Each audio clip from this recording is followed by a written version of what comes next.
first event of the term. It's really great to see the chamber full with all of you smiling faces. I'd first like to introduce the President of the Macroeconomic Society, who would like to say a few words. Before we start the event, please note that the exits are reserved. Without further ado, President of the Macroeconomic Society.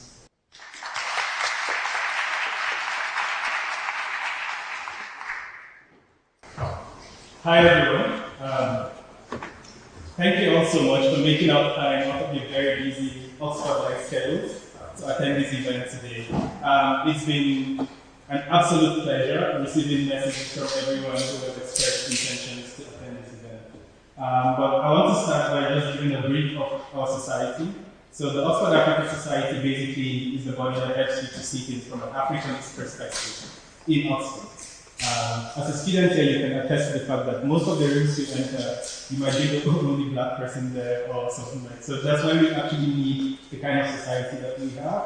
And basically what we try to do at every opportunity is to project Africa to the world. What we're trying to do is to basically let all of us know and to build our consciousness of how much we can advance our community, whether you're at home or you're in the diaspora.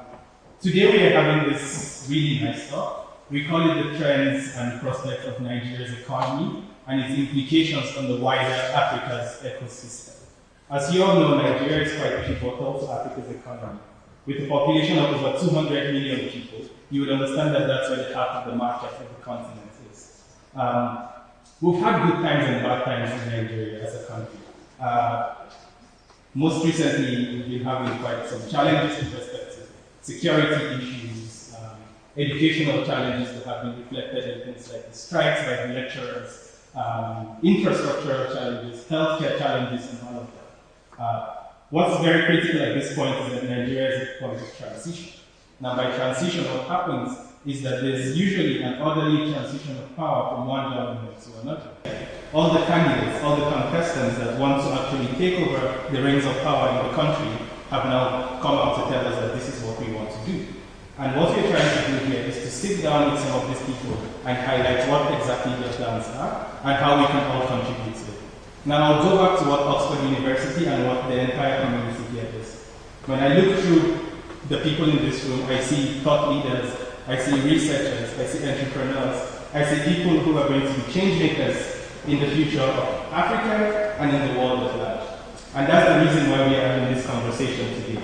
Basically what we are saying is, let's bring the leadership from wherever it is, and let's merge it with our research and with our thought processes, and with everything that we can do just to make sure that we contribute towards national and global advancement as a people.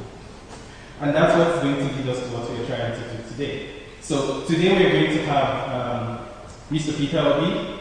He is a front-running candidate of Nigeria's presidential election happening in February 2023. Mr. Peter Obi has got some plans, but the thing is, at this moment, Nigeria, like I said, is challenging. A few things, including infrastructure and all of that. And so what we want to do is to, one, listen to some of his plans, listen to the ideas that we're trying to crystallize, and listen to the things that are hopefully going to change the country.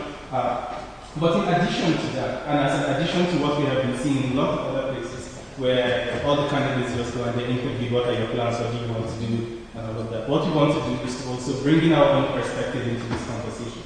So while we are asking these questions, we also want everyone to open their thinking caps and think of some of the innovative ways, the innovative approaches that can help us address some of these very difficult challenges. And that's why we're having this gathering today. So over the next few minutes, or rather few hours, several minutes, what we are going to do is to ask everyone to please pay attention, take down your notes. I sent out a link with like a form where you can actually write questions. If there are any things that are very pressing for you, please do that there. And also after the speech and the panel session, there's also going to be an opportunity for a lot of questions that should happen.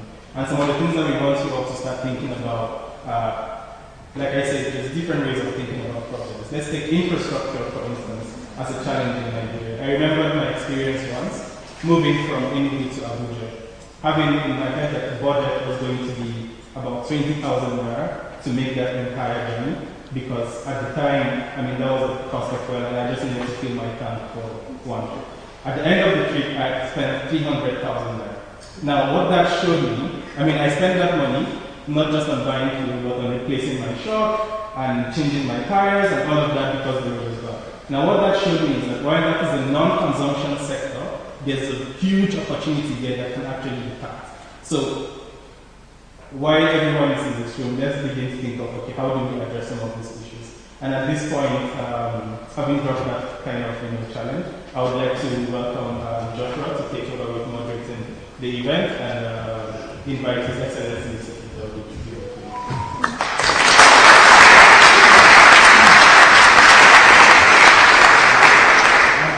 As the President mentioned, I am the Treasurer here at TD, and it's great to be on this event. The collaboration with the African Society is something that's very, very important to me. On to the main event. Now, Peter Obi is a Nigerian visiting and politician who served as governor of Anambra State between 2006 and 2014. In May 2022, he became the Labour Party candidate in the 2023 presidential election.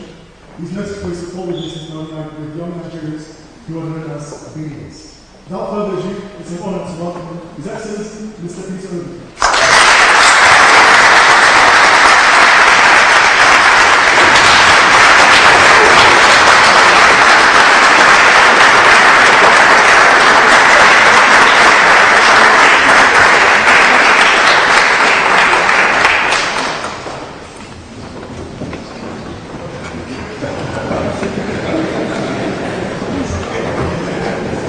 I thought I would sit down first and then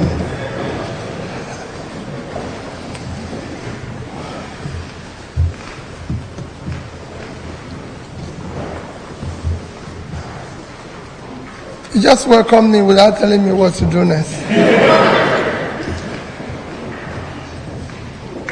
Let me very respectfully stand on all due protocols. Mine is a very simple one. When I heard the president was talking and he said there was no instruction what to do or where to start and everything. So I thought maybe the president had done a bit of my own speech because he said the problems and everything. Well, let me most sincerely thank all of you for this opportunity. I know how busy and how things can be in Oxford. I've had the privilege of passing through this great institution in the past. I know it's not an easy place where you have time. Yes, there might be times we will squeeze out time to come on for such events. So I thank you for being here this evening. I thank you especially for inviting me. An opportunity of inviting some of us who are also going to be contesting. As the president has said, Nigeria occupies a very critical role in Africa and globally, as you say, because according to IMF, it's the 27th biggest economy in the world. So it is not, if you have among Committee of Nations of over 180, 27 is not a small number. So it's important in terms of population, it's among the 10 biggest in terms of population globally. So it's important that if you get it right, it will become a huge market. And in terms of productivity, if they contribute in their productivity, it will go a long way in building a better world. So from all indication, Nigeria is a country of interest and concern. And in Africa in particular, because our foreign policy remains Afrocentric.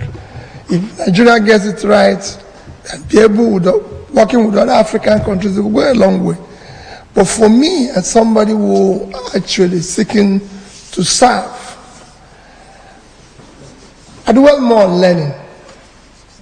Because for a leader, the two ingredients I've learned from my own little experience is that you must always listen and learn.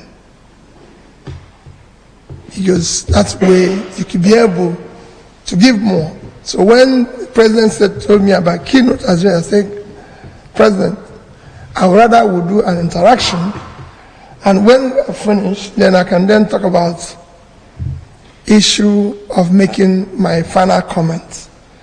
So, Mr. President, I still beg, if we go back to that my earlier request, that I learned, I've been in a couple of institutions, even coming from the one they said I should not pronounce again in Oxford.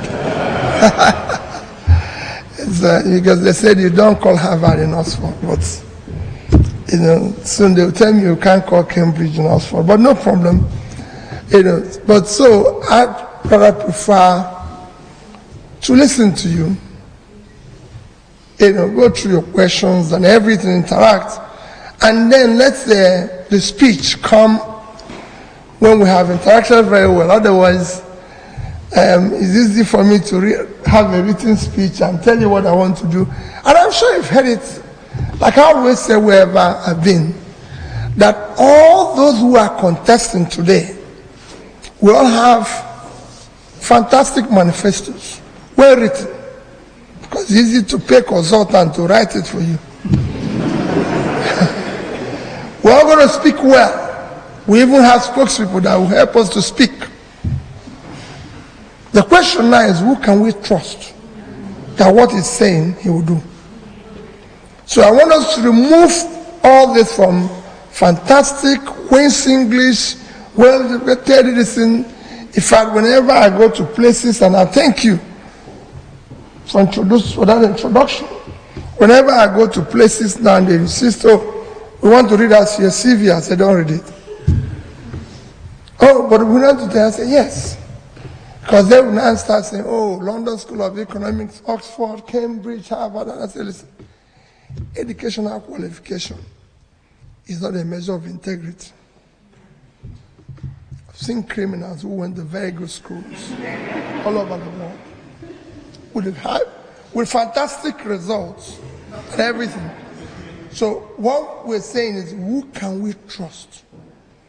Who is going to be able to have the political will to do what he's saying? So if somebody says to me, I'm going to fight corruption, for example, show me where you have in the past, considering the little you were given, manage it so efficiently. If you said to me, you're going to provide this, like you said, the infrastructure, is there any way you have passed? Because what are we doing now? Contestants say, we're looking for a job. And if you're going to apply for a job, those of you who are from Africa here are consigned. Those who are not, even from the world, are consigned. What we're doing as presidential candidate is applying for the job of being the CEO of the enterprise called Nigeria. And if you're applying for a job, you come with your, tell us what we can do, what you intend to do, how you want to do, where you've done it before. So we can go and verify and scrutinize and know whether you're telling us the truth. So that when we hire you, we know we're hiring the right person. Not that when we hire you, like it often happens, you start telling us what you saw when you came. Or start blaming somebody in the past. If that person was doing good, we won't hire you. We hired you because we know that that person wasn't doing the right thing. Like it says about infrastructure. So we know there's a problem with infrastructure. So we don't want to hire somebody who will come and telling us excuse or blaming somebody else. We want to hire somebody who will say the job of a leader is to solve problems and providing solutions. Not blame, not complain. And that is what it is. Nigeria today, like he mentioned, and Africa in general, is going through as big, as promising, as everything as it is going through a very difficult time, like most nations of the world. But ours is a bit worse because of cumulative effect of leadership failure over the years. They have refused to address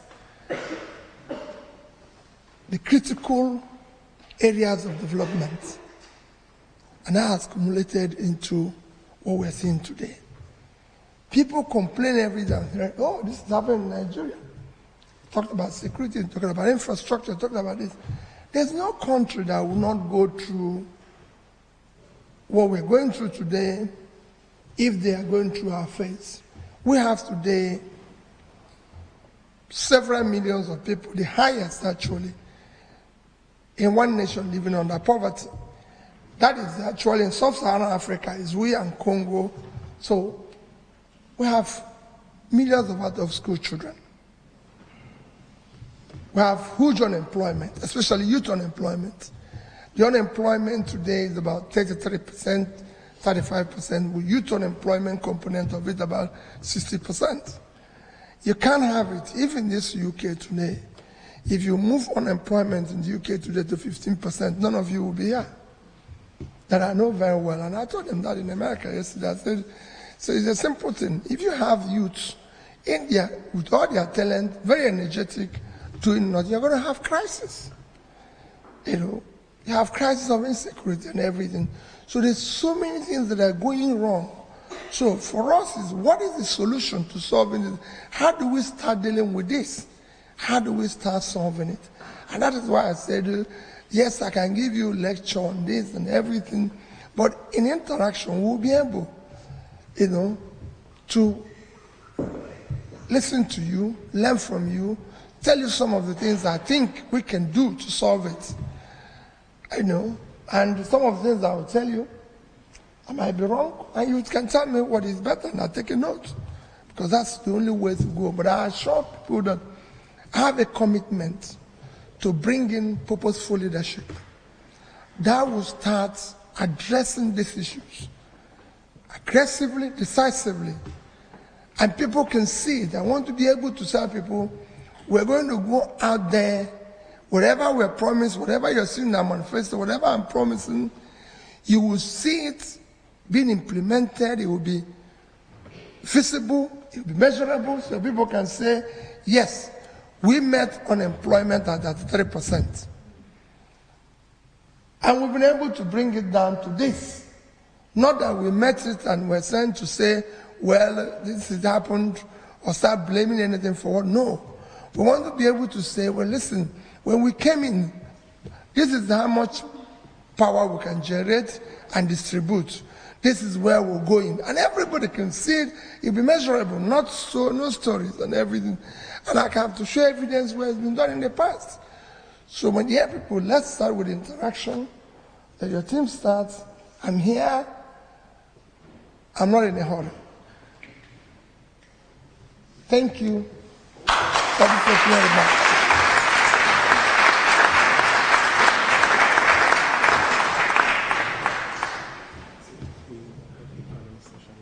So now we'll not set up a team event is not moving away.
Thank you, Mr. Peter, for that very nice opening, nice keynote, which he prefers to not call a keynote, a kind of preamble to an interaction.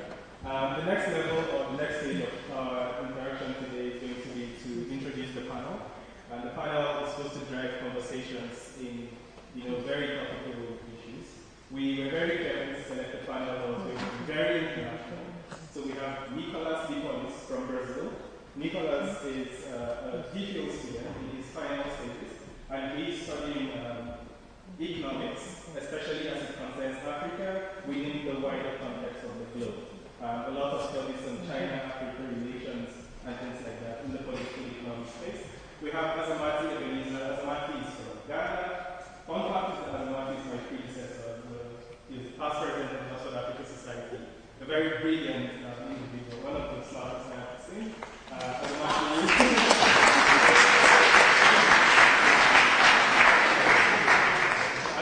an expert in international relations. As humble as it's difficult. And then we have Chibugo Okafor. Chibugo Okafor finished the MBA here last year. Chibugo is a business owner from Nigeria to Ghana to the UK, importer, exporter. Please ask the three of you to please come and join Mr. Peter Obi and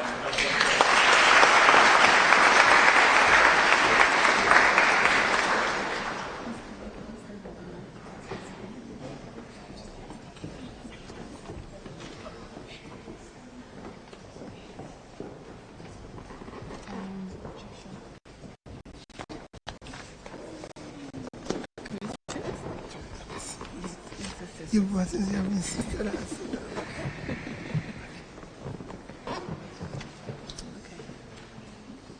So thank you very much for joining us, Mr. Peter Obi. I think just drawing from your keynote speech, it's really nice to hear, I think as the youth in this room, leadership that is willing to listen and learn, which is quite different to our experience as Nigerians and also wider Africa.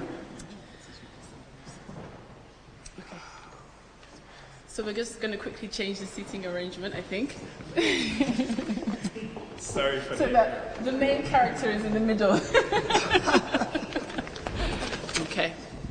So it is nice for us to be having you here today and discussing these many topics. So we're going to range from security and conflict, the macroeconomic situation in the nation. I think as a first question, we wanted to kind of look at the MSME, the small medium enterprise space. So as mentioned, I'm an entrepreneur, and as a youth and a female, I'm not alone. 67% of youth are entrepreneurs in Nigeria, of which 43% are women. And so with the very many difficulties between last year being recorded as 131 out of 190 for doing business in Africa, and you yourself being a businessman, you know that there is a very, very many hurdles towards doing business. So I think the question really is, the very many reforms that have been put across and said to be implemented, but they're not being implemented, the rising diesel prices, the infrastructure that we have listed. What exactly are the solutions, or some of the solutions? Can we have some insight into some of the solutions that you think these MSME, small medium enterprises, can stand to benefit from you? Well, number one is to understand the position of MSMEs in context of development or a nation. The greatest contributor to economic growth in any nation, even in the Western world, is this sector. It is the engine of growth of any nation. In fact, it's more visible, it becomes more visible in a developing country, because this is where you have the bulk of your young people who are starting business, who are innovative, who are creative, who have everything. This is this sector. And I can't think of any economy that can survive without it. Like I said, in a developing world, if you use countries after, let me maybe choose a number of developing countries that can compare with Africa, Nigeria in particular, because of the large population. You think of about Indonesia. MSMEs in Indonesia actually,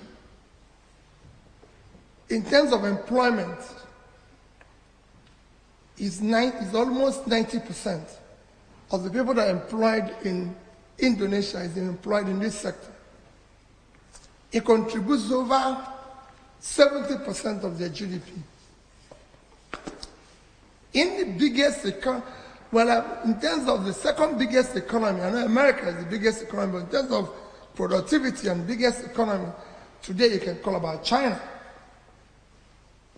In China, MSMEs contribute about 60% of the GDP, about the same in productivity and employment.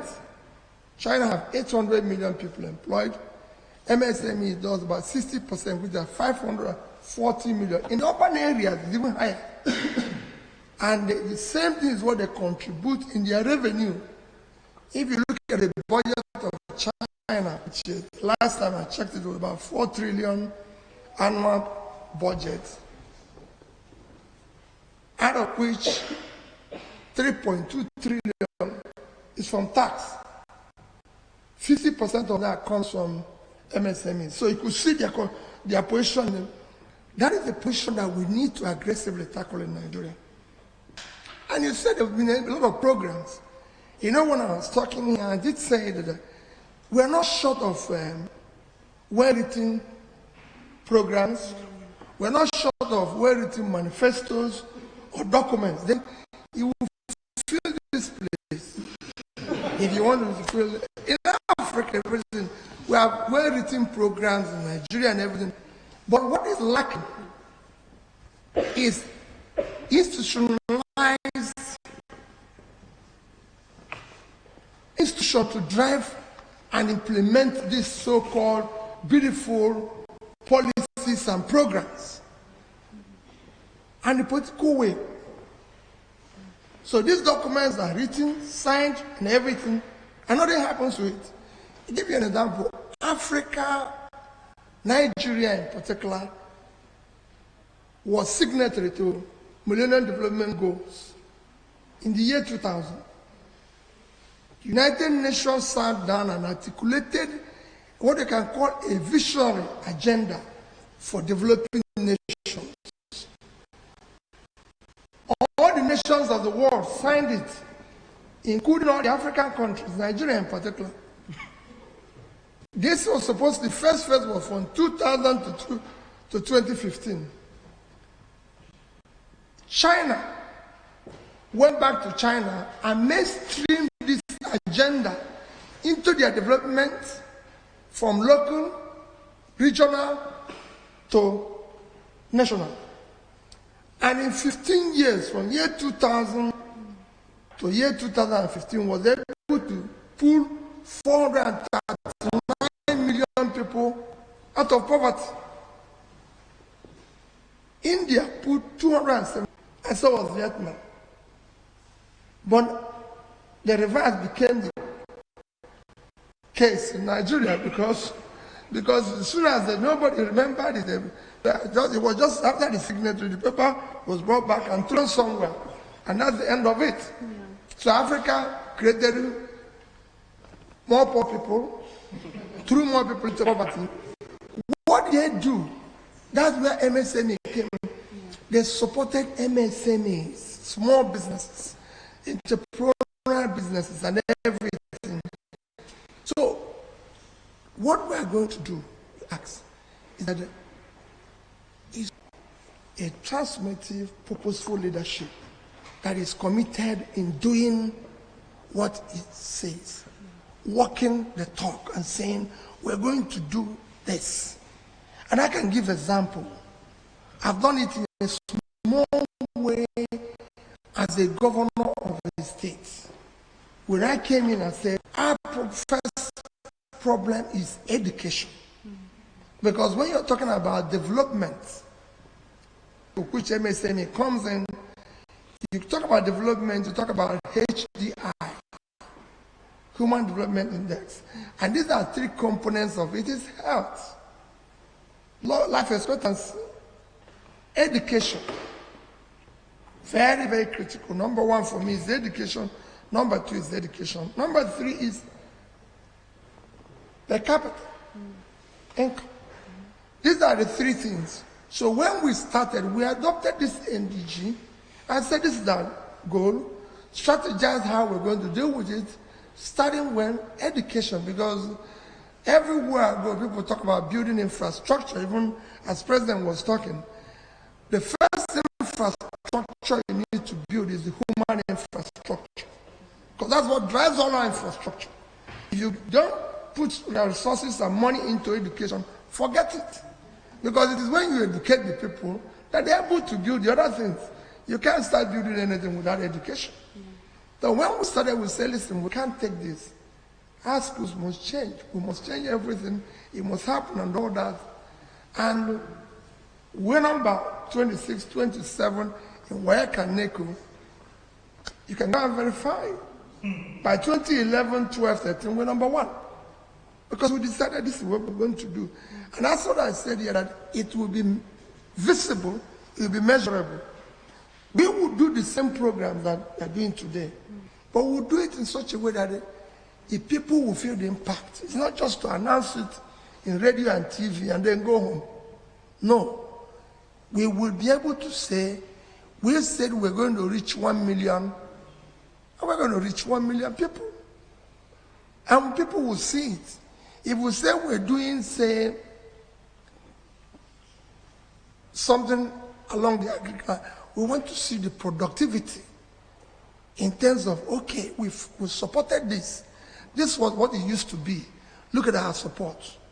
If we say we're going to deal with the issue of energy, power that you said, we should be able to say, when we started, we was distributing 5,000. Today is 7. And people can feel it. Not just saying it in TV and saying it, and arguing with everybody. You don't need to argue. If you say, if there's no power here, if you bring power, you don't need to tell people.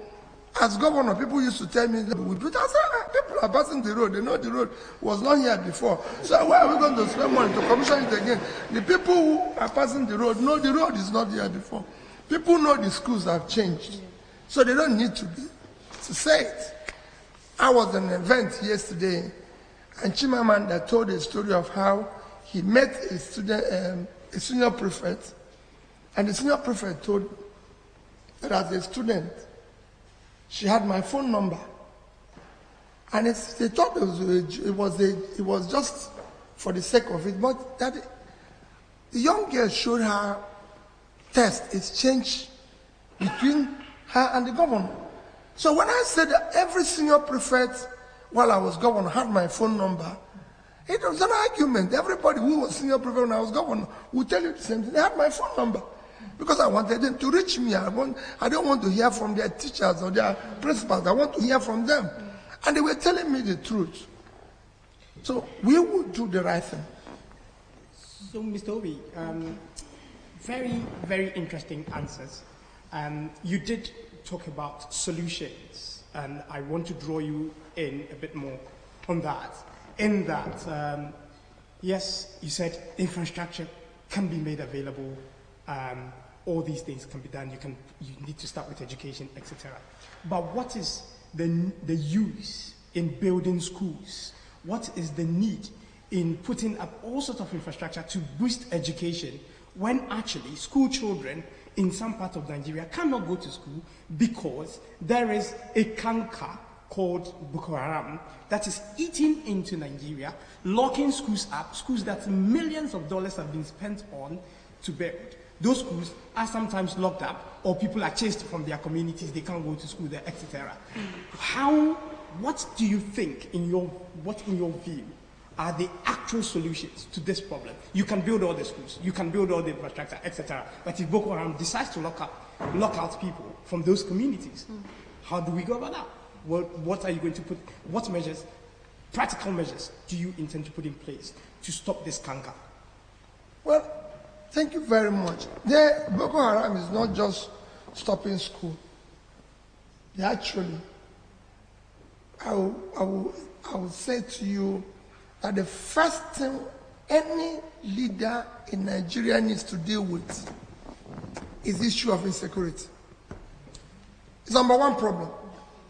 It's causing problem in every area, And you need to be very decisive and precise and deal with it head on. It's not just stopping schools, it's affecting our economy. Today, Boko Haram, banditry, and all sorts of criminality have chased out the farmers from the farm.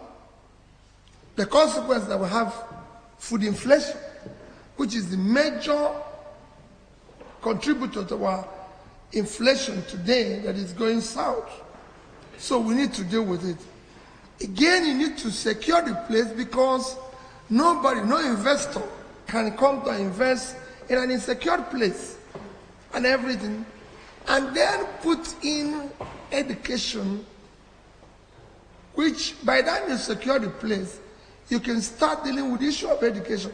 And when people talk about banditry and all sorts of criminality, especially in the north and everything, again, it's a part of the cumulative effect of that leadership failure over the years, because people who refused to educate yesterday, abandoned yesterday, have suddenly become our problem.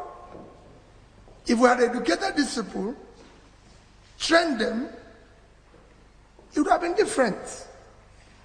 So what we need to do now is to aggressively go back to secure the place, and people will say, how are you going to secure it? I will review the entire security architecture. It is doable. And make it to be responsive and responsible. What do I mean by that? You have to be a definite position, and somebody must be responsible. And if you are not doing it, out.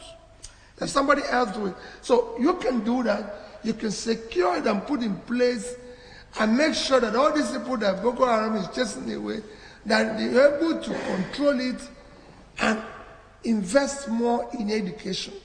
You can do it. It's doable. It's something that, like I said, you'll be doing. People will be seeing it. It will be happening. Yes, Mr. Obi, and I would maybe add this one on, and then Nicholas can come in with a question that is a follow-up to what I'm asking you now.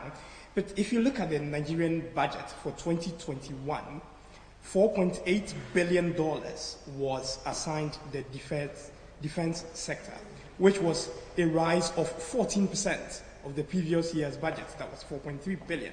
Yet the Nigerian military and the entire security architecture continues to bemoan the lack of resources as one of the major reasons for which it is unable to tackle the insecurity problem in Nigeria. Interestingly, there also seems to be, there may be a lot of ironies in Nigeria, but one of the biggest ironies for me is the fact that Nigeria's security institutions, especially the military, performs incredibly well in international peacekeeping missions around Sudan, Liberia, Sierra Leone, mention them. However, it comes to Nigeria, and then the army commanders are like, no, we can't do this one. And I ask myself, how are you able to do so well in other people's country, but in your own country you cannot do anything? So, what I'm driving at is, do you have any specific practical steps that you intend to take to ensure that the security architecture performs as it is supposed to? Because Nigeria has the largest military in Africa. Thank you. It's exactly what I said earlier, is to make it to be responsive and responsible. What you asked is what you said is the right thing. Why were they able to do this and then they can't do it within Nigeria? And I can give you an example of that. I always tell people that the teachers that were teaching when we were number 26 and 27 were the same teachers teaching when we became number 1. Nothing changed. But what changed? Leadership. I've come to learn in Nigeria and Africa, people don't do what is expected. They do what is inspected. So, you're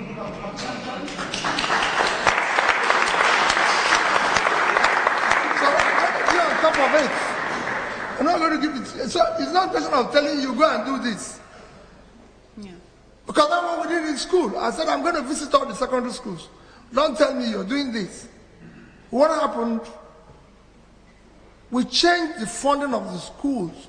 We had a situation where here is federal government from UBEC, they're giving us money. You are the state, I'm local government, he is school. So they said, this money will come to you, then you give it to me, then I give it to him. And I said, no, it won't happen. Why can't this money go from here to here? These two people, out. Their job is supervision. They said, no. They're supposed to supervise. I said, listen, this man is the person who needs the money. Yes. Our job is supervision. So why are we touching money? They said, no. It's financial guideline. I said, please, let this money go from here to here. So we can do our job as supervision. And all of us. Yeah. It was a debate. Schools were shut down for months. Eventually we agreed. But because we are no longer, because that's what happens that when this money leaves here, by the time it gets there, it's far less than it was supposed to get. So when we removed this toll gate, more money came here, and because we're not benefiting with it, we became very, very aggressive in our supervision, so that we were sure this man won't chop it as well. So our job, people do what is expected. And I assure you, it will be different. I don't want to comment about the huge budget you said. Yes, it might not be, the budget might not even be enough. But that little one must be supervised and made to be productive. Okay, thank you, Mr. Obi. I would just like to return to Chibubu's question and follow up from that. We spoke about the challenge of economic development, SME development, and that's very much tied to the challenge of economic diversification. And that's a quest that Nigeria has been on for a long time. Reforms such as education, power, infrastructure, or security are very important, and they're targeted at the micro level. And we also spoke of institutions, right? And so the flip side of this coin is also thinking about the macro level and the institutions driving that. And one institution that's been very active in the field of economic diversification for the past few years is the Central Bank of Nigeria. And so, it has this multiple exchange rate policy, it has been lending directly to businesses, and this policy has been criticized by many internationally, but has also been defended as a means of fostering economic diversification. Right now, with the global environment, we know there is a strengthening US dollar, rising interest rates. There's a lot of pressure on the Nigerian economy, a lot of pressure on the Naira. And so, and that makes the current setup increasingly unsustainable. So I'll be interested in knowing if, once elected president, what would you do from the macroeconomic perspective to promote economic diversification in Nigeria, but at the same time keeping economic stability, macroeconomic stability, which is a big challenge for the country, especially with regard to the Central Bank of Nigeria and its role in all this? Well, let me tell you why it looks as if Central Bank of Nigeria is not involved in even lending directly to businesses. Is failure of the fiscal responsibility.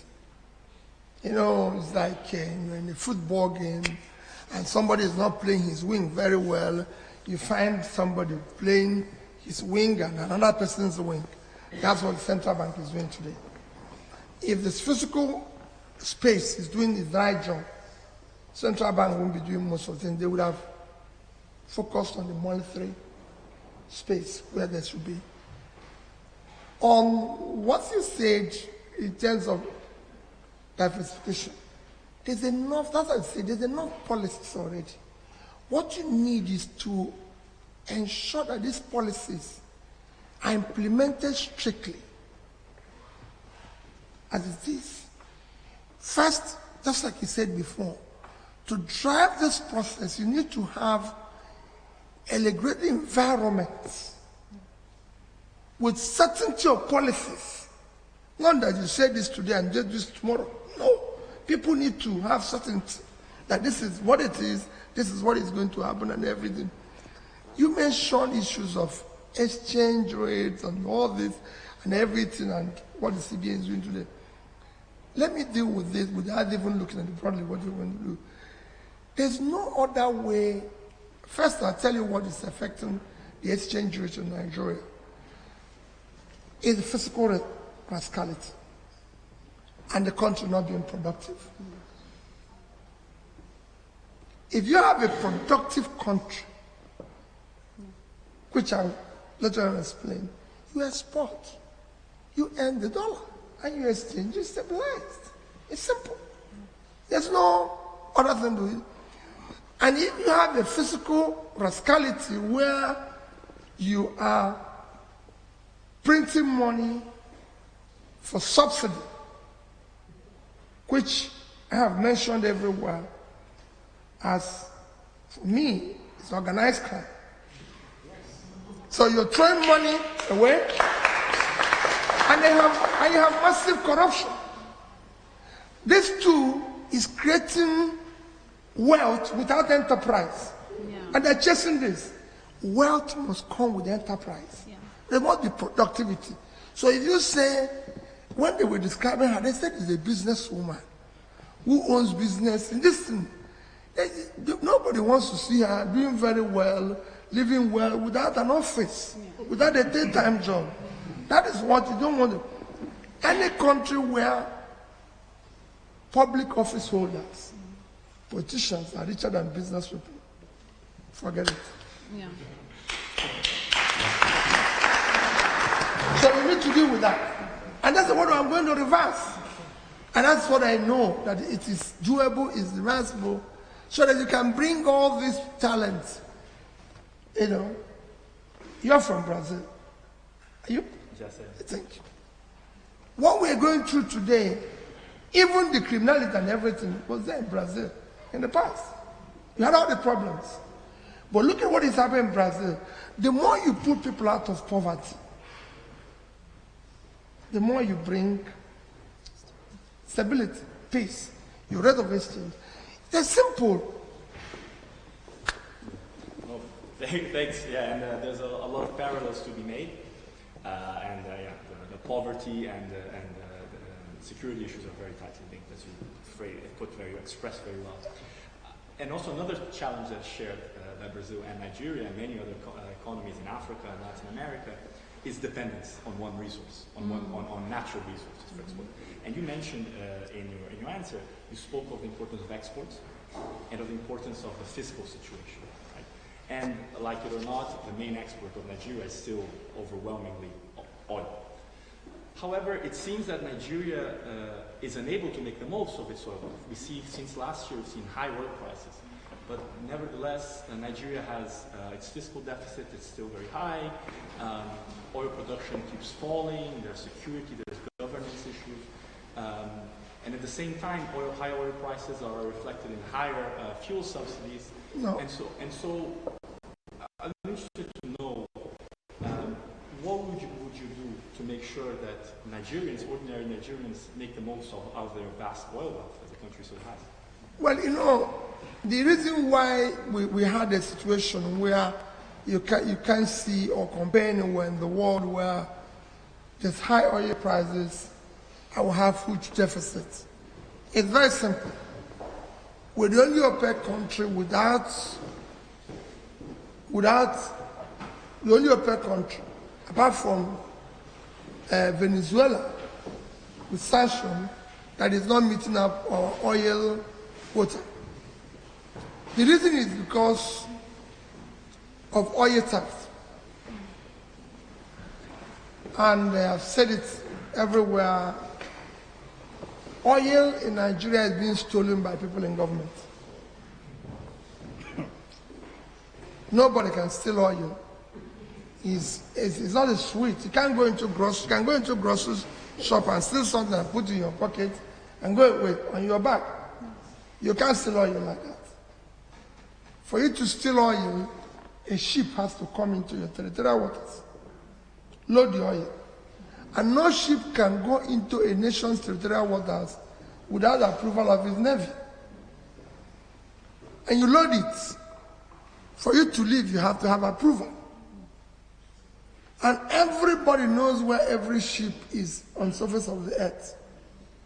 It's something that's recorded. So, if somebody is able to take away oil, there's a high level connivance between external and internal people who have organized for the oil to leave. And you can even trace the oil to where it is offloaded. So it's not something, it's not an easy thing to steal. Yeah. It can only be done officially. And that's it. And again, it's worrisome because if you take an amount of money that we're losing, when we need, again, look at our exchange rate, when we need every dime, we're losing huge amount of money, even when all the money won't come to us. I always tell people about what happened to us in July and August. We're operating a high level of budgetary deficit in between the year January 1st of this year and about 30th of April. First 4 months, our revenue was in the region of about 1.6 trillion. Our expenditure is about 4.7 trillion. So we had a deficit of almost 3.1 trillion in terms of naira. But in 2 months, I said it might not be, all the money might not be coming to us. We had shared with our partners. We lost almost 2.83 trillion within these 2 months.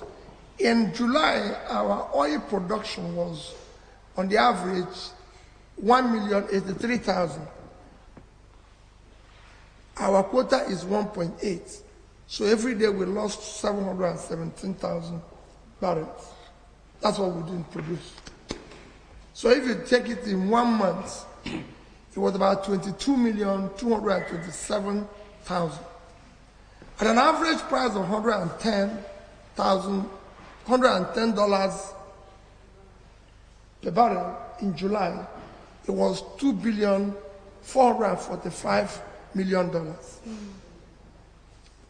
And if you multiply that with the 550, I don't want to use the official rate, I want to use parallel, it gives you about 1,344,750,000,000 naira. That's what we lost in 1 month, in July.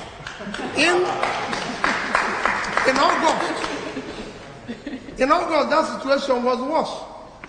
We were producing 975,000. So we are losing 825 every day. Multiplied by another 1 month, we lost about 25 million barrels in August. At an average price of 100 is $2.5 billion. Again, we 100 multiplied by 555 is about 1.4 trillion. So if you put these two together, in 2 months, you lost about 2.8 trillion. You had a deficit of about 3.1 trillion in 4 months. And you're not, so aggressively, we're supposed to pursue this and consider that we need every dollar. Now, however, that's why I said it's official stealing. Because if it's not official stealing, we have 200 million in population. We have about 60% youth unemployment, which is about 20 million youths don't know where the next meal will come from. Is it not pipeline? We go and stand everybody on the line there and make sure that nobody takes 1 barrel of it. I'm prepared to go and stand on the line, all of us, because this is the only resources we have. But because people who are in government are stealing it, they don't want to. And when you say it, everybody is looking for where to put P2B in detention. This man is causing trouble. This man. But you're saying this thing. Since we know this thing is missing, not all of us go and man the pipeline. This is not pipeline. If we stand there, who will take it? Well, they won't want us to do it because people know those who are taking it. So it's very easy. But even with that, there's so many other things you can do that when I say we're going to move the country from production, from consumption to production, oil for me is very minor in what Nigeria can do. It's the least of our problem in terms of productivity. Today, we live on a vast land. Nigeria today, just like Brazil, Nigeria today is We're living on about 925,000 square kilometers of land. 200 million people. Our export last year, you are 250 million. Our export last year is about 10% of your export. It shouldn't be, because we have vast or cultivated land.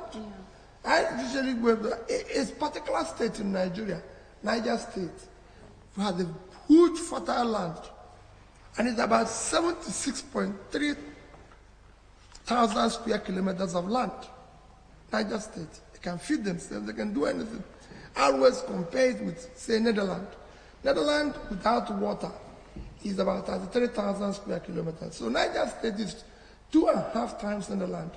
Netherlands last year did an export of $120 billion. And Niger State is waiting to share money from oil. And what they get is 4 billion. What they get is 4 billion a month, which in a year they get 50 billion.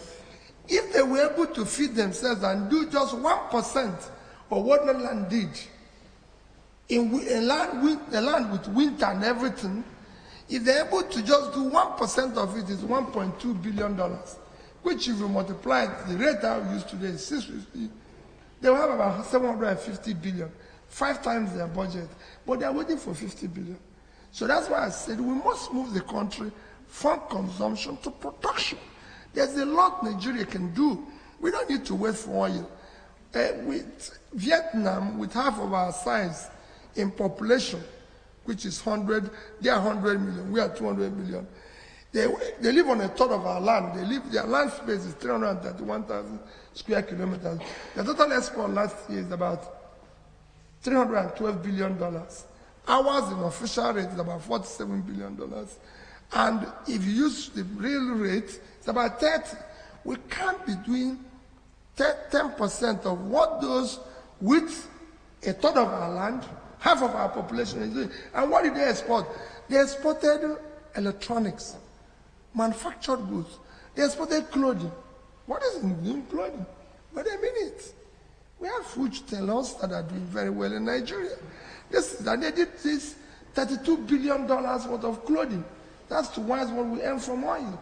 The footwear, they got even more money from footwear than we did in oil. So forget oil. For me, I'm not going to focus on oil. I'm going to focus on how do we get this vast land cultivated?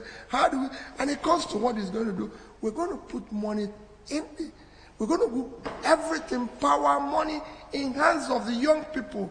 We have energetic, talented youth that can change the world. But nobody has supported them. Nobody has cared about them. Instead, they are being called all sorts of names and everything. They tell you, oh, they're doing some one kind of criminality or the other. That brain and energy they're using to do all those things, if you reverse it, they use it for something positive. I'd just like to pick up on the point that you made about young people and the point made about alluding to corruption in terms of like the oil. Nigeria has an incredibly young population, and there's an even younger population in the diaspora. People like me who grew up in the UK, Nigerian heritage, but grew up in the UK.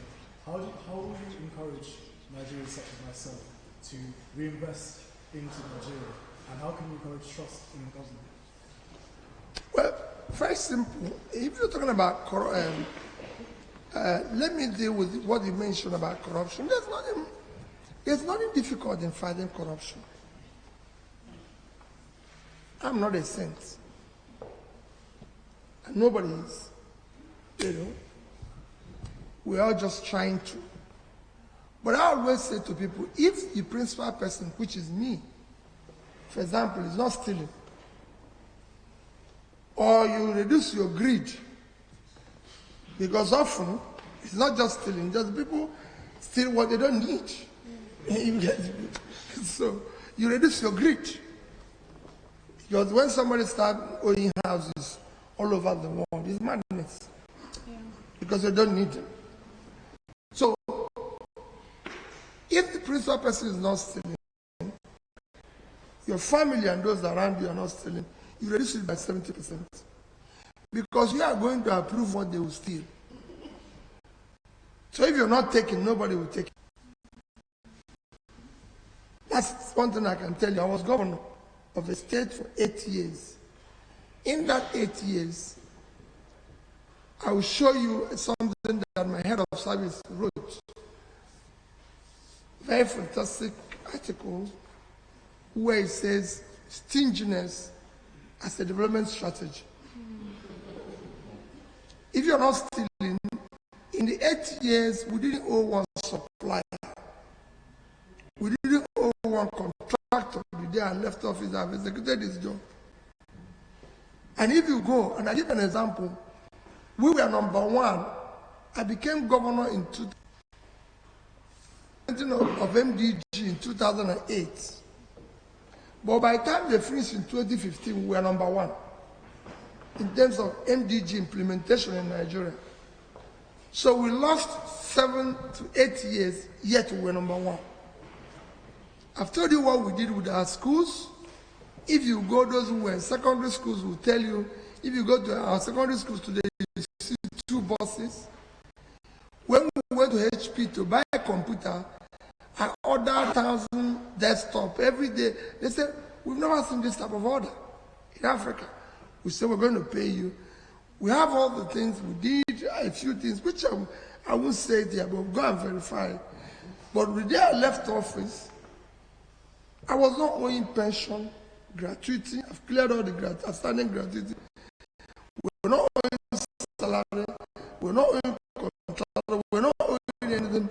And we had in 3 banks, 50 million and over dollars and over 10 billion naira for the state. We had in Diamond Bank $50 million and over 10 billion naira. Had the same figure in Fidelity Bank. These are banks in Nigeria. So whenever people said to me about corruption, I said, okay, well, listen, I have managed to this state money. This is what I left. I have signed CFOs of over 10,000. I have no single land belonging in Anambra State given to me directly or indirectly. I'm not saying I'm a saint, but I'm saying let us start. He wants to, he said she will fight corruption. Let's know how she managed the last money we gave her. I know how you manage the last one we gave you. That's why we'll say, okay, this person can manage it better, or is less greedy. I lived in the UK before I became governor. It was from here that I went to Congo. I always tell people, where I live in the UK is where I live till today. It's not changed. I declared that house and I live there. And also, when people talk about the education and everything, I always tell people, because I went to these schools on my own, I came to George School here, and they managed to put my name as their alumnus and everything. And because I interact with a lot of people, and I see them talk when one of us goes do something bad. I say, listen, hey, I was in State School here, I was in George School, I was in Cambridge, and all these things. People often wonder me, if I'm just, by the way, they said, Peter, why did you go to all these schools? I said, well, I just wanted to know whether there's something in their brain that is not in a normal brain, so I went to all these schools, so I can get more. So, but what I'm saying, because I passed through them, I'm also very careful. If anything goes wrong, and they put my name here, and the whole world will read it. So what am I going to tell myself? Why don't I just restrict myself and do what is right and go home in peace? So what am I saying about corruption? You can control it. You can deal with it. It is not far. The other extension of the other question you asked, before I lose it, is the issue of, remind me, the diaspora. Whenever people tell to me, they said, we have a brain drain, which includes you, which includes my own. But let me tell you, I said to them, you will be brain gain. When we get things working in Nigeria, the first set of investors we'll get is you. And we'll fix it. And I assure you, all of you will come running. There's something I told her when I met her this evening. I told her that foreign investment is like bee and honey. If you bring honey here, close this door, bees will come in. And that's what I want to go and do in Nigeria. Fix the place, make it attractive, put low regulatory environment, that people like you, the world is looking to where to invest and make huge money. You can't do it here in the West. It's so difficult to do it here. No. You can't do it any other place. The only place remaining is Africa. All you want is rule of law, law and order, regulatory environment, good governance. I won't even, you will see yourself calling from all corners to come and invest. And that's what we're going to do. Mr. Obi, I will draw you in on this a little bit. Yes, once you fix Nigeria, Chibugu might end up being in Nigeria for to be an exporter from Nigeria. She would have to leave the UK and go there. Yeah. Even if she doesn't go, I'll push her there. Just to join you in on this. Yes, His Excellency Peter Obi fixes Nigeria in 8 years. Great. Exporters are running down to Nigeria. Chibugu is no more in the UK. Everybody is gone, investing in Nigeria. Nonetheless, Nigeria is not an island. Nigeria is surrounded by countries that are either in conflict or are having challenges with security. Talk about Chad, talk about northern Cameroon, the Sahel region, etc. As we speak, 316,000 Nigerians from the northeastern part of Nigeria are seeking refuge in Chad. As we speak, over 2 million Nigerians are displaced in the country, all not mainly because of the insecurity problem in Nigeria, but then the insecurity in countries around Nigeria. So yes, very confident in fixing Nigeria. But how do you ensure practically that the insecurity in countries around Nigeria do not seep into Nigeria when you have expended all your energy fixing Nigeria, but then you realize that, oh, actually, I have a problem outside that I haven't fixed or I haven't helped in fixing? Well, I said that foreign policy and relations will remain Africa-centric. That means that as we work hard to turn around and build a robust economy domestically, we're also working closely with other blocs in ECOWAS and African Union to ensure that things work in Africa, because honestly, Nigeria cannot be fixed alone. Other African countries, that's why they formed African Peer Review Mechanism. We need to compare notes. We need to be sure. Whatever I say about Nigeria is something that needs to happen all over Africa. We need to have leadership that are purposeful, transformative, and committed to change all over Africa. And they need to compare notes. They need to be able to say, well, this is this and everything. Just like it happens in other continents. If there's conflict today in any part of Europe, European Union does not just sit down, they tackle it as a union, because it will affect all of them. Today we have conflict in Ukraine, it's affecting the world. So everybody is trying to see how to stay together. We already have African Union, we already have West African Union. So whatever you're going to do, but you can only do that first by fixing your own internal position, making it stable, robust, and productive. If you're not, you cannot earn respect. I always say when people say to me, G7, G20, G40, G whatever you call, it is because of your economy. If your economy is good, they put you in 1G. If your economy is not good, you are not in it, you become G-less. You have to treat your people. So all these G's are based in economy. So we want to be in the G's first, then we'll send and then start bringing other people in. Great. Mr. Obi, so I'll draw in maybe my final question to you, and then maybe Chi can ask about the Africa Trade Agreement. You brought in Ukraine and Russia. In 1963, Sir Abubakar Tafawa said, I'm not quoting, I'm paraphrasing him, as a people, we believe in our own rights as Africans, and we believe that we have a stake in the world. Therefore, we are not joining others to build their stake. Now, what that meant was that Nigeria was non-aligned, simpliciter. But today in the UN, since the Russian-Ukrainian conflict started, we've seen that Nigeria seems to be shifting its position from that non-aligned status. Now I have two questions in this. In your view, do you think it's about time Nigeria took a position? And if it is, why? How will it be useful to Nigeria? Then the other question is, if Nigeria is seeking to be a permanent member of the UN Security Council, which it has been doing, which it's been seeking since 1986, how does that help Nigeria if it is shifting its dream forever? Well, my position is that 1963 is a long way to remain where you are in 1963.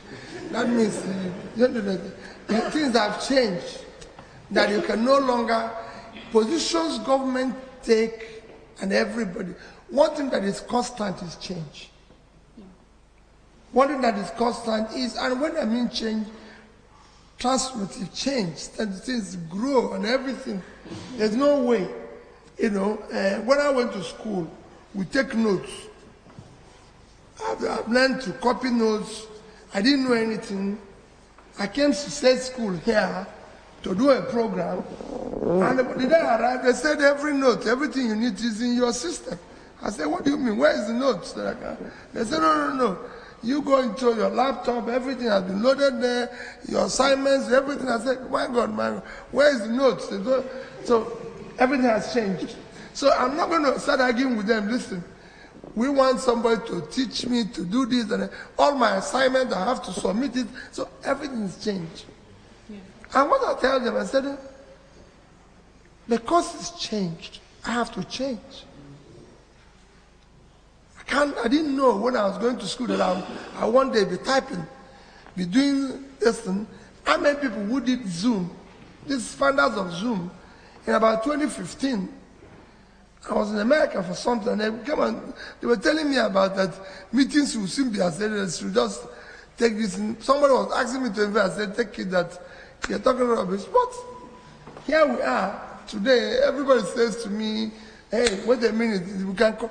So the world is changing. I cannot say today because instead of having Zoom meeting, that I want to see people physically, because we used to see physically in 1970. No. Yeah. You change because the situation has changed. So Nigeria has changed. When you talk about where we are, for me, issue of Ukraine and Russia, I'm of the opinion that it should be dealt as aggressively as possible through dialogue. I believe. We only have time for one more question. So okay. We'll move on to the African trade. Okay. Well, just in line with change being constant, the recently signed African Trade Agreement, looking at Nigeria, the African Regional Integration Index, we scored quite poorly. There's poor trade integration within the African nation. Nigeria's largest trading partner is China, and I think about 3% of imports coming in from other African countries. How do you plan to foster, multilateral trade with other African nations so that when you have, refined or reformed those internal structures within Nigeria, Africa at large is able to benefit off of that as well? You see, inter-trade within Africa is very critical for Africa. Yeah. In terms of trade today between continents, between every continent, Africa is the lowest. Yeah. It's far, I think, about 5% or so. Every other continent, Europe is over 60%. In South America, in America, North and South America, is almost 50%. In Asia, it's almost 40%. In Africa, it's 5%. So, for you to do that, it will help the overall Africa. Africa today is a population of about 1.4 billion, the entire Africa, with a per capita of about $2,000. You need to trade is at the heart of turning it around. Africa today needs to grow its GDP to a minimum of about 10 trillion. It needs to increase its per capita to twice what it is today, which is the minimum average. You can find in other continents that are talking about. Of course, in Europe is about 30,000 for the whole of Europe. And you look at the productivity and intertrade, it will surprise you. It's a continent like Europe. Europe is a total of about, the total population is a third of Africa. In terms of land size, it's the same thing. But in terms of trade, intertrade, and everything, they're about 10 times or so. There's gaps. And these are things you can do in order, when Africa intertrade, when Africa becomes productive, it will go a long way. After is something I will embrace. The reason why it is as if Nigeria is dragging their foot in after is because we've not fixed our internal position. Yeah. So when you have not fixed internal position, you don't want to. It's like when somebody says, oh, let's come out for competition. You say, no. I'm not prepared, because you need to train your own team and be ready for the competition. But the other person is saying, okay, let's come. So we need to fix it, and doing it is not rocket science. It's something you can do. If Nigeria today can increase power, production, distribution, I can assure you just power. If you deal with this one fiscal asset, for every 1,000 power you add, you could add probably, for every 1,000, half to 1% to your GDP.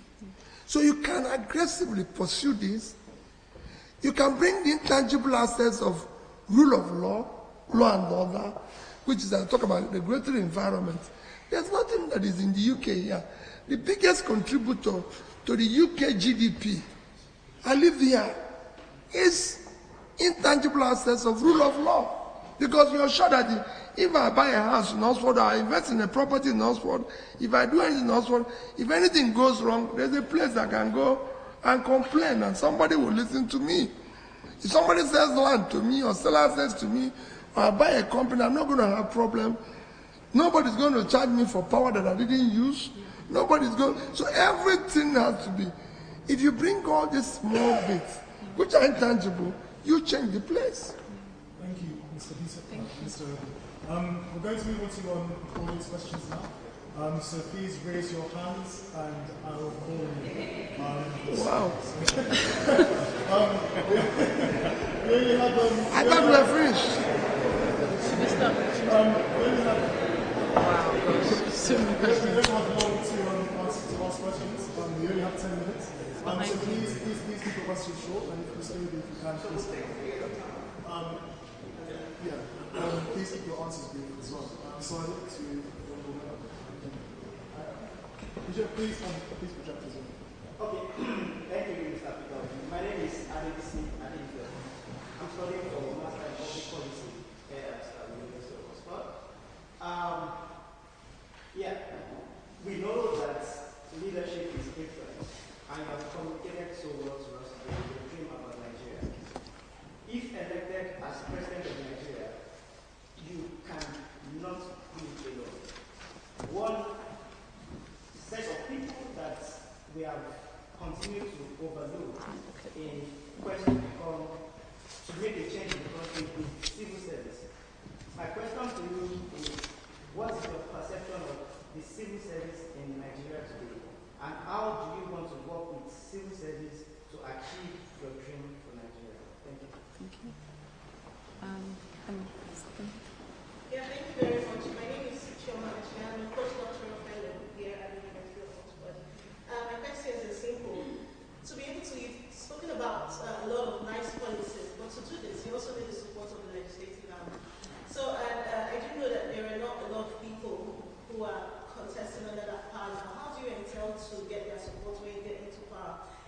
secondly, we've had a recurrent issue of presidents, Nigerian presidents, going outside the country for treatments. So if you become the president of Nigeria, how do you ensure that that doesn't happen? And then on a final note, I want you to know that the movement of these young people is for our generations to come. We want to get to a point where if you get into position, we want to get our children back to Nigeria. Thank you. Thank you. That's the question. One more person behind you. No, maybe. Okay, I thought it was that. Yeah. You can go. Please, Governor. Axel. All right. Thank you very much for the opportunity. Unlike many of the people seated here, I am actually a student from the University of Edinburgh. I'm studying African and my name is Mr. Masai. My question to you, Mr. Peter Obi, is actually hinged on something that you just said. I was going to ask the question, but I found something to connect to in the course of your speech earlier. And it is about corruption, about the fact that what we need to do to address corruption in Nigeria is to reduce it. I slightly disagree with that because apparently almost every politician in Nigeria would of course want to have tap roads, good infrastructure, bring a couple of legacies to be proud of. But we tend to think that we can actually do the bare minimum and still survive. And at the moment, what Nigeria needs is not just a reduction of corruption or a reduction of greed, but rather somebody who would just not expect anything. Now, I'm sorry, going back to 2019, there was this conversation around how you invested part of funds from Anambra State in companies that you were somewhat associated with, or companies that your extended family had an interest in. Now, it's very difficult to understand because for independent readers and independent thinkers, it would be difficult to see Mr. Peter Obi as this sin that he's being portrayed as. Now, I would now want to ask you this question. The problems that we have in Nigeria are not just economic. We also have social problems. Sometimes the insecurity problems. So what's your question, sir? Yeah. Go Sometimes the insecurity issues that we have in Nigeria are conflict issues that need some kind of resolution. And without trust in a political leader, who, for example, in 2019 saw no problem in investing state funds in companies that they are interested in, how can you address these social problems given the kind of questionable public image? Thank you. Okay. Well, let me do this 5, and I'll start with his own. Let me tell you, when they asked that question in 2019, did you get my answer? Yes, but I wasn't satisfied with the answer. What answer did I give? I said it's false. It didn't exist. Yeah, you said you invested in a lot of companies. No, that I said it didn't exist. Which company? And I give you an example. We invested in a lot of companies. For example, we invested maybe in, say, 10 banks. I'm just giving you an example.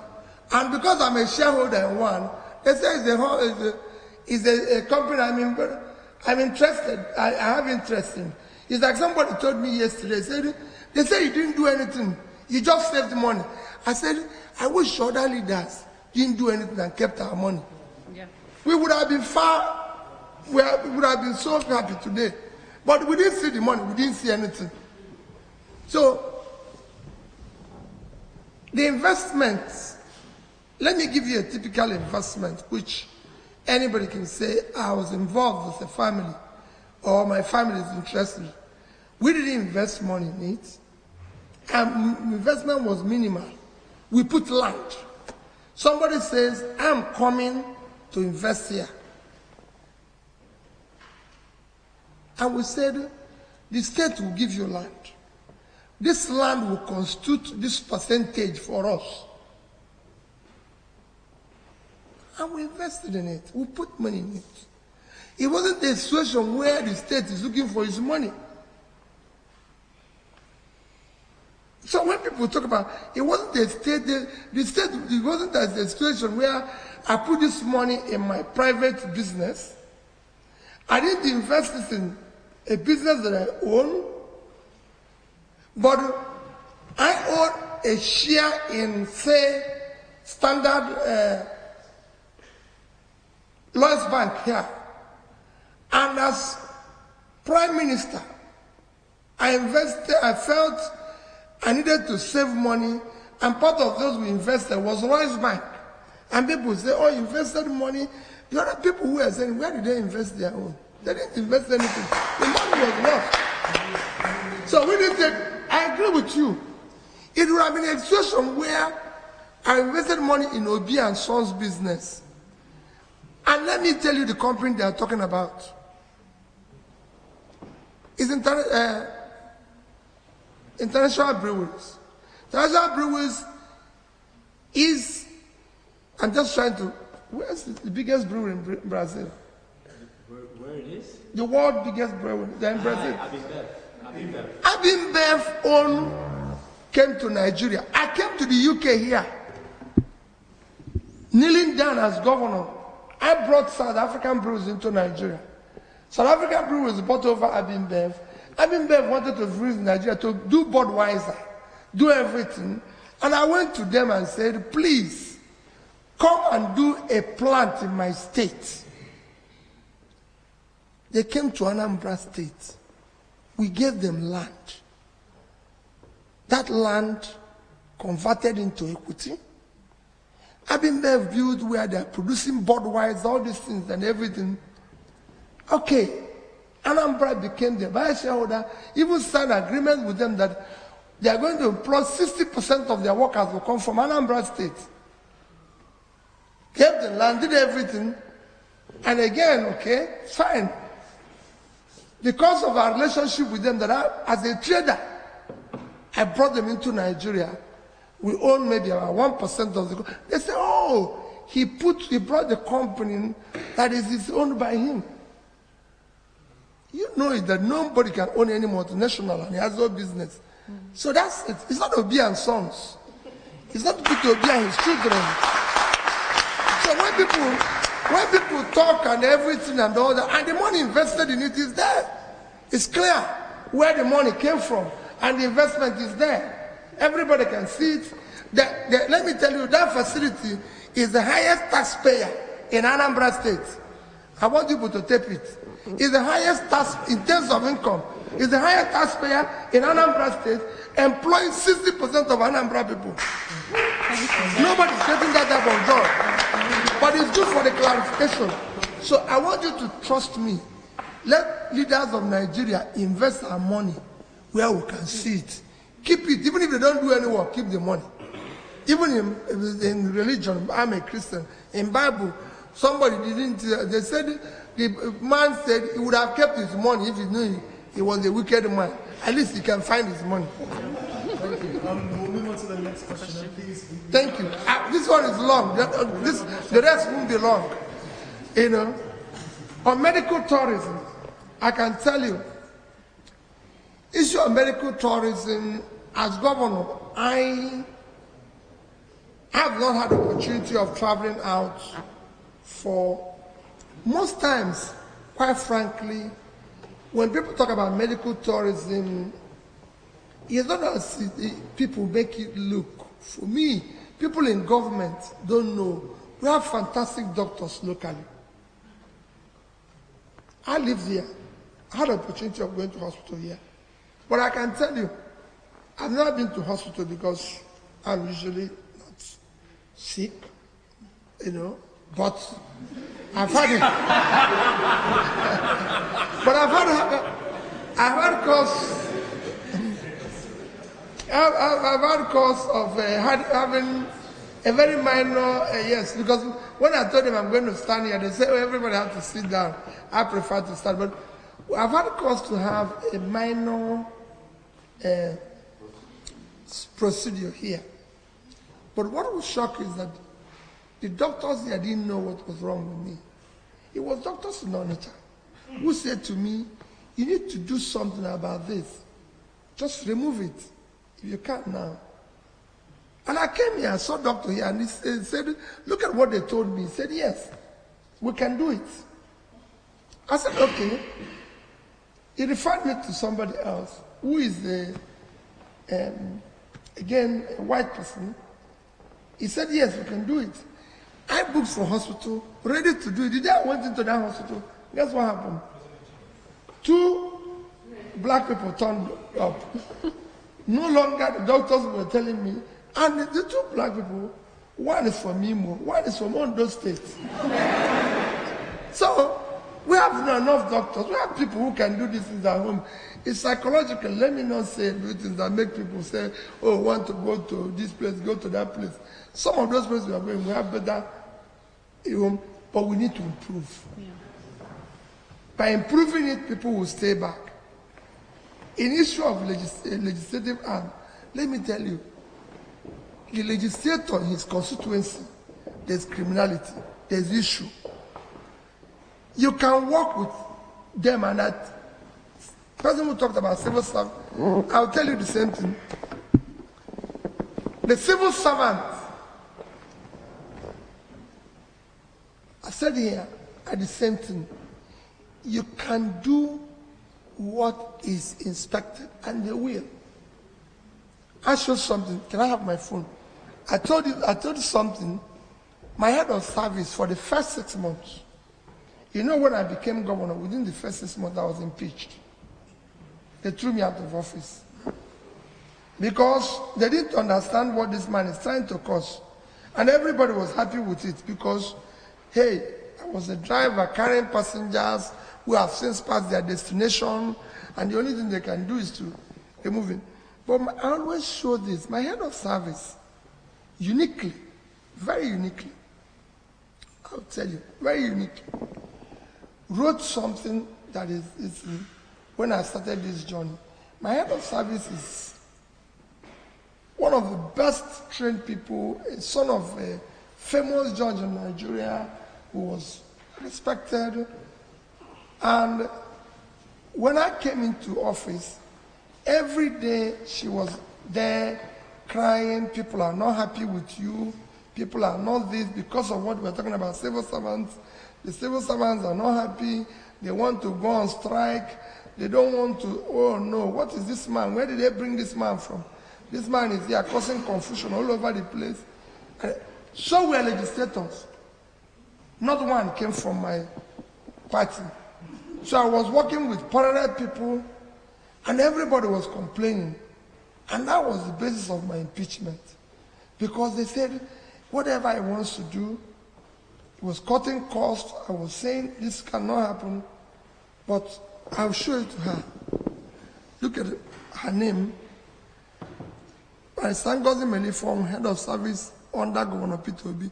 Look at the topic. He said, can you read it out? Stinginess as a development strategy. Stinginess of them. So, while I was shopping every day, everybody was complaining. But what happened? After 1 year, I started paying off the gratuities they were owing. Started paying off the pension they were being owed. They were everything, and they were, where did you get the money? I said, it was not your money that I saved. Because when I came into office, the office of the governor was consuming about 30% of the money. And I said, no, we'll bring it down. Education, 10%. Health, 10%. Road, this. By the time we see resource allocation based on IMDG, office of the governor was left with 4%. So I needed to chop off everything. Governor of Anambra State does not need a lodge in Abuja. He doesn't live in Abuja. No. We don't need a presidential lodge. We don't need this. We don't need this. They had even, like in Nigeria, they have what they call office of first lady. My wife didn't contest the election. Nobody voted for her. It wasn't part of her. So why are we going to have office? 2 of us are very close. I said, okay.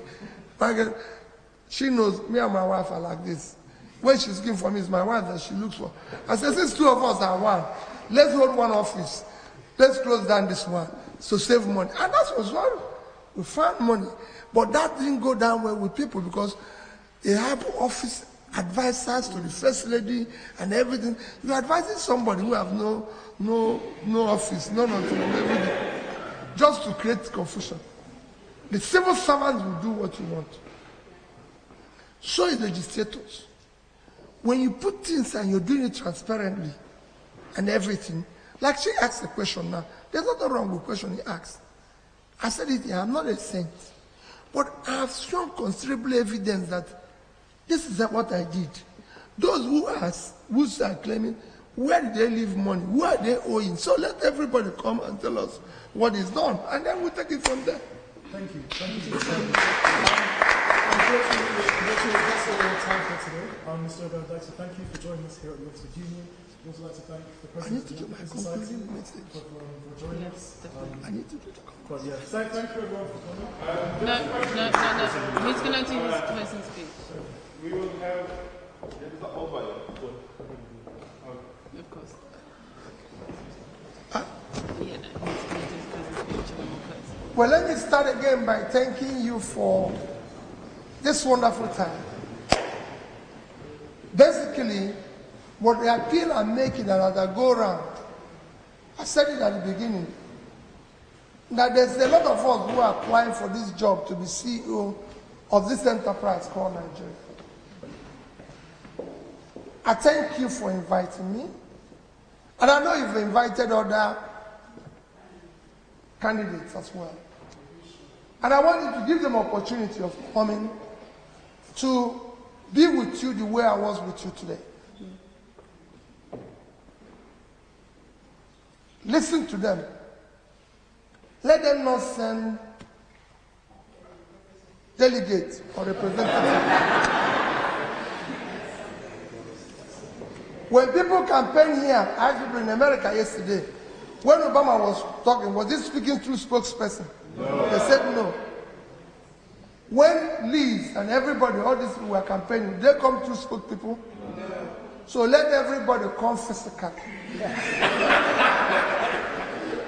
Tell you what you will do, take note. Because what happens in our place is that, so you can tape in. What happens in our place is that people come, tomorrow he says, I didn't say it. It was my party or somebody who said it.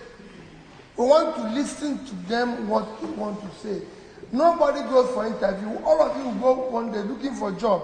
Nobody's going to go for interview for you. You go physically yourself. So we are now looking for a job. It must be a physical appearance. If they like, let them even do it through Zoom. But they must be interviewed directly. But I prefer that they come here. There's enough way to come here. You know, there's train. Somebody, I've already bought train ticket where somebody offered to drive me down. This train is very easy. If you come out of train, this is state business school. You can come anywhere. If you want bicycle, there's enough bicycle in Oxford to drive you around. Anything you want. So let them come. Don't allow them to. Next year's election in Nigeria should not be based on ethnicity. Please, I'm begging you people, for those of you who are Nigerians, and for those of you who are Africans and everything who are supporting Nigeria, do not support any ethnic group against the other. There's no ethnic group in Nigeria that buys bread cheaper than the other. They are all suffering. There's insecurity everywhere. North, south, east, west. You here have the capacity in your own little way to contribute. The society will keep him quiet and allow them to abuse today. Will only do one thing. You want to come back. No, you can't come back. Because there's no place to go. I want you to come back. If you don't help to change it, it will take revenge on you and your children. God bless all of you. Thank you so much.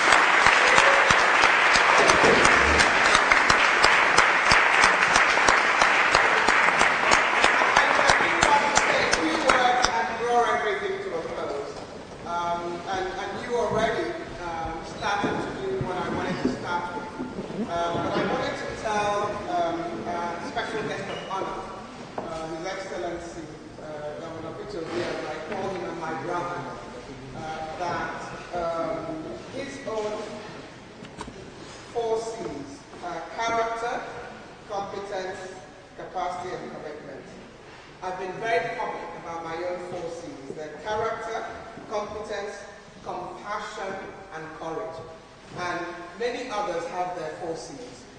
So I'm absolutely honored that you have demonstrated in the short time that we've had together through practical examples some of what you will do to tackle the challenges of a great nation, Nigeria, so that it can realize its potential, so that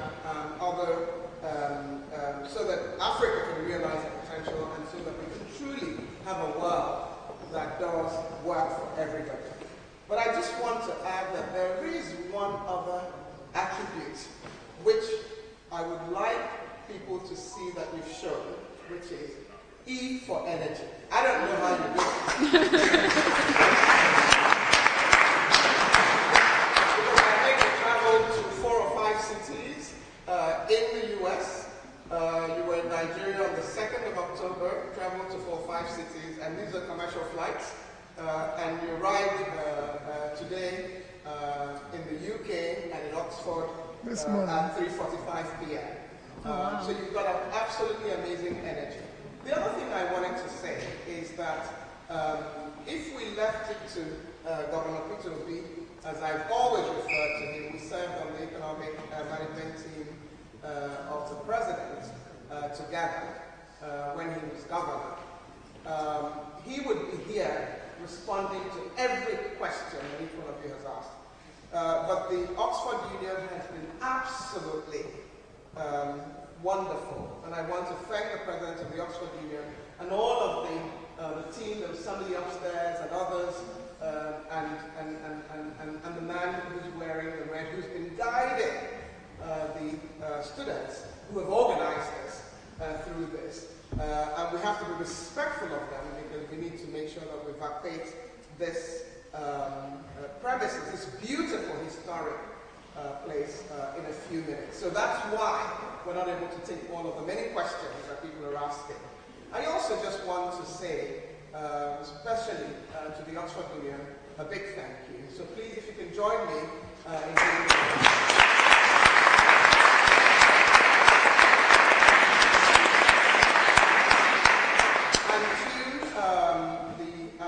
Society, particularly the president, Emeka, the past president, who was one of our panelists, as a matter, Amaka, a past president of the society, and many of you who are the African Society members, for pulling this off.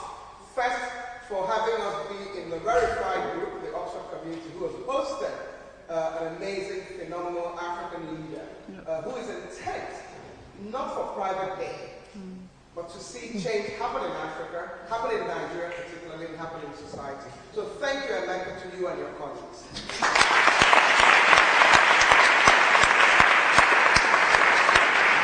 And to the panelists, Nicholas, Azamata, Chi, Joshua, I am so excited about what the world could do with people like you. I hope each one of you, in your own time, will be leaders in your country, leaders in society, because what you demonstrated through the issues that you raised today, for me, is phenomenal. I'm so proud. So please give the panelists also.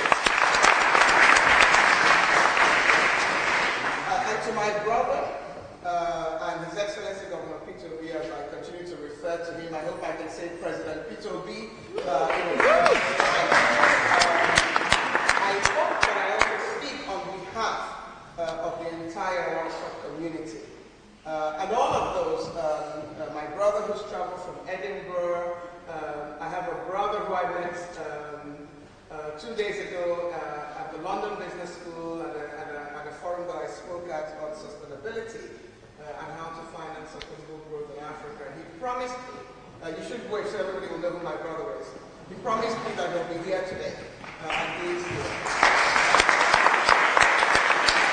My sister who found out 15 minutes just before this started, and who said she must be here, and brought her daughter and others, and you need to wave as well. Who is a professor in climate policy, and all of those who decided that it is important for us to hear from a leader who has demonstrated, first of all, that he's done it before. And I like the obedience to say, go and verify. A leader who has demonstrated that he is open to learn, he wants to bring up your issues, he will respond to them with data. I was trying to keep up with the data on the oil stealing.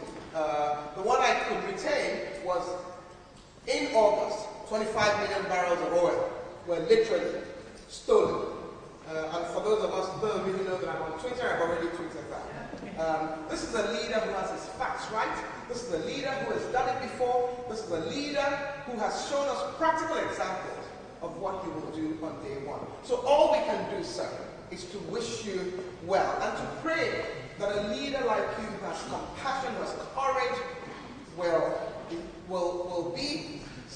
succeed in leading a nation like Nigeria, which is so important to society. I do want to then say, please join me in applauding our special guest and also applauding yourself.